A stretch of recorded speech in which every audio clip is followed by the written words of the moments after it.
Assalamualaikum warahmatullahi wabarakatuh. Izin memperkenalkan diri, nama saya Ibnu Abbas Farudin, NPM 2241 1141, kelas manajemen 22B. Di sini akan menjelaskan aspek keuangan.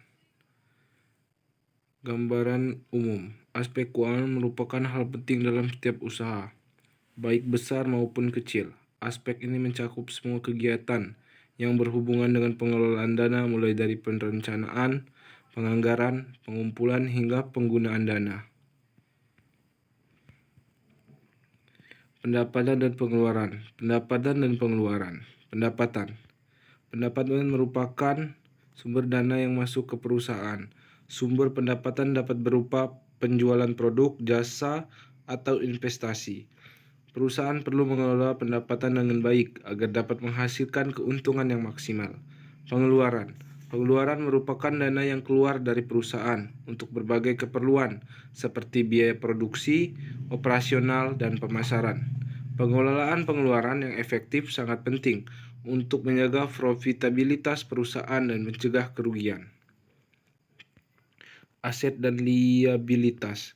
Aset adalah sumber daya yang dimiliki suatu entitas yang diharapkan dapat memberikan manfaat ekonomi di masa depan. Liabilitas adalah kewajiban suatu entitas yang timbul dari transaksi masa lampau dan diharapkan akan diselesaikan dengan menyerahkan aset atau jasa di masa depan. Perbedaan. Aset merupakan sesuatu yang dimiliki, sedangkan liabilitas merupakan sesuatu yang dihutangi.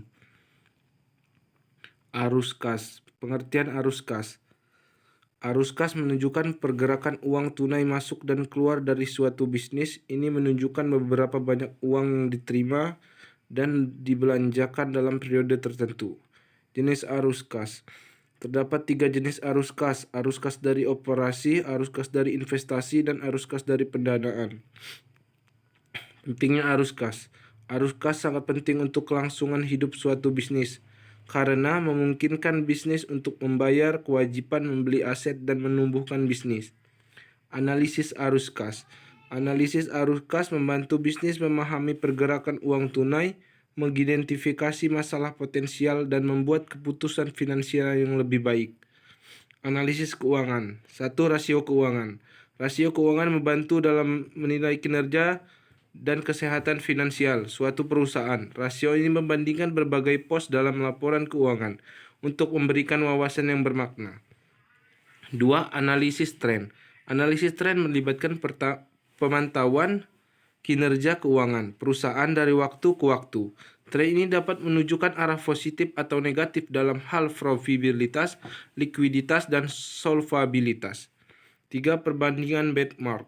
Perbandingan benchmark melibatkan perbandingan kinerja keuangan perusahaan dengan bisnis sejenis atau dengan standar industri. Hal ini memberikan perspektif tentang posisi kompetitif perusahaan. 4. Analisis sensitivitas. Analisis sensitivitas menilai dampak perubahan variabel keuangan terhadap kinerja perusahaan. Hal ini membantu dalam pengambilan keputusan yang lebih terinformasi. Perencanaan keuangan. Menentukan tujuan. Langkah pertama adalah menetapkan tujuan keuangan yang spesifik, terukur, dapat dicapai, relevan, dan memiliki batas waktu. Membuat anggaran. Buat anggaran terperinci yang mencakup pendapatan, pengeluaran, dan alokasi dana untuk mencapai tujuan. Membuat portofolio investasi. Diversifikasi investasi untuk mengelola risiko dan meningkatkan pengambilan penyesuaikan dengan profil risiko dan tujuan. Mencari nasihat. Jika dibutuhkan, konsultasikan rencana keuangan dengan ahli keuangan profesional untuk mendapatkan strategi yang tepat. Manajemen risiko. Identifikasi risiko. Langkah pertama adalah mengidentifikasi risiko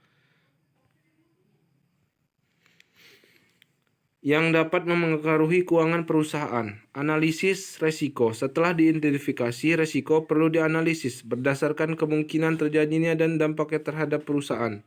Mitigasi risiko. Langkah selanjutnya adalah mengembangkan strategi untuk mengurangi risiko, seperti pengendalian internal, asuransi, atau diversifikasi.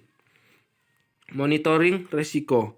Manajemen risiko adalah proses yang berkelanjutan sehingga penting untuk memantau dan mengevaluasi efektivitas strategi yang diterapkan.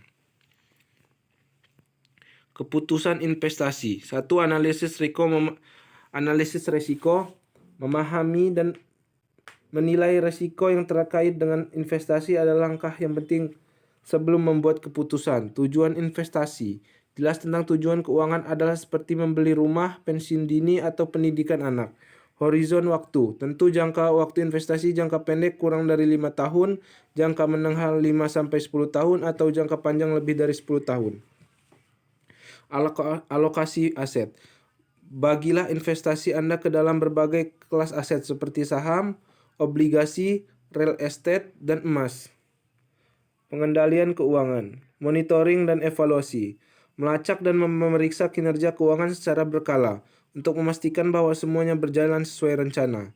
Sistem dan prosedur. Membangun dan menerapkan sistem dan prosedur yang ketat untuk mengelola keuangan dengan efisien dan efektif. Kontrol internal. Menerapkan mekanisme kontrol internal untuk mencegah kesalahan, penipuan, dan pemborosan dalam penggunaan dana. Teknologi dan otomatisasi. Memanfaatkan teknologi seperti perangkat lunak keuangan dan sistem otomatisasi untuk meningkatkan efisiensi dan keakuratan proses pengendalian. Etika dan transparansi keuangan. Integritas dan kejujuran. Etika dalam keuangan mengharuskan individu dan organisasi untuk bertindak dengan integritas dan kejujuran. Hal ini melibatkan pengambilan keputusan yang etis dan menghindari konflik kepentingan. Transparansi dan akuntabilitas. Transparansi dalam keuangan melibatkan pengungkapan informasi keuangan yang akurat dan lengkap kepada pemangku kepentingan. Akuntabilitas melibatkan penerapan standar akuntansi yang ketat dan proses audit yang independen. Kerahasiaan dan privasi. Etika keuangan juga mencakup menjaga kerahasiaan informasi keuangan yang sensitif. Hal ini penting untuk melindungi privasi dan kepercayaan pelanggan dan mitra. Kesadaran dan kepatuhan. Menyadari etika keuangan dan mematuhi peraturan dan prinsip yang berlaku adalah elemen penting dalam membangun kepercayaan dan kredibilitas. Sekian dari saya. Wassalamualaikum warahmatullahi wabarakatuh.